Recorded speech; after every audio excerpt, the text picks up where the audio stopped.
இல்லை அப்படிலாம் இல்லை, ஒரு மாதிரி ஜாலியாக தான் இருக்கும். சரி, ஓகே, பை. அப்புறமா போட்டுறேன்.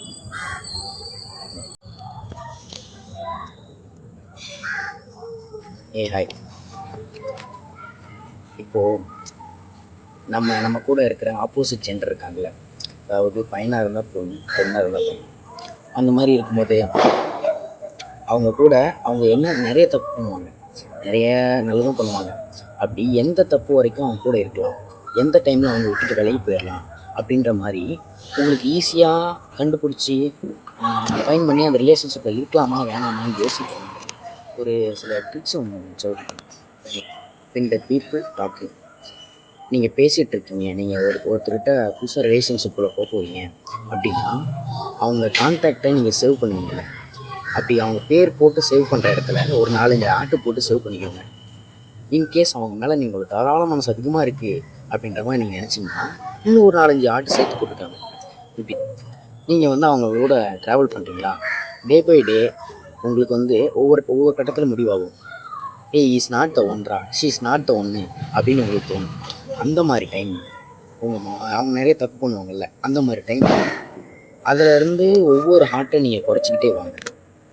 At the same time they do something nice அப்படின்னு உங்களுக்கு தோணும்போது, அந்த மாதிரி தோணும்போது நீங்கள் அந்த ஆர்ட்டை ஒன்றா அதிகப்படுத்திக்கிட்டே வாங்க. இப்படி குறைச்சிக்கிட்டும் அதிகப்படுத்திக்கிட்டும் இருக்கிற கேப்பில் எந்த டைமு அந்த ஹார்ட்லாம் 0 அப்படின்ற ஒரு கட்டத்துக்கு வருதோ அந்த ரிலேஷன்ஷிப்பை அதோட முடிச்சுட்டு அதுலேருந்து வெளியே வந்துடுங்க.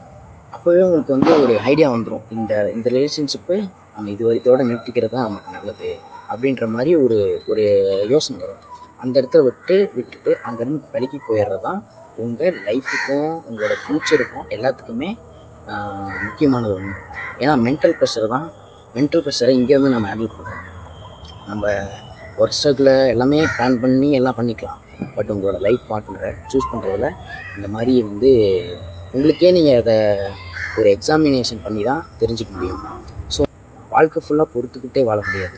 அட் த சேம் டைம் சில விஷயத்தை பொறுத்தும் போகும். இந்த ரெண்டுக்கும் இடையில இருக்கிற டிஃப்ரெண்ட்டை தெரிஞ்சுக்கணும் அப்படின்னா நீங்கள் இந்த எக்ஸாமின் பண்ணி தான் தெரிஞ்சுக்கணும். அழகான லவ்ஃபுல்லான லைஃப்பை நான் அப்போ பேசுகிற வரும்போது பார்த்துருப்பீங்கள, அது வீடியோவுக்காக சும்மா கண்டென்ட்டுங்க, வேறு எது.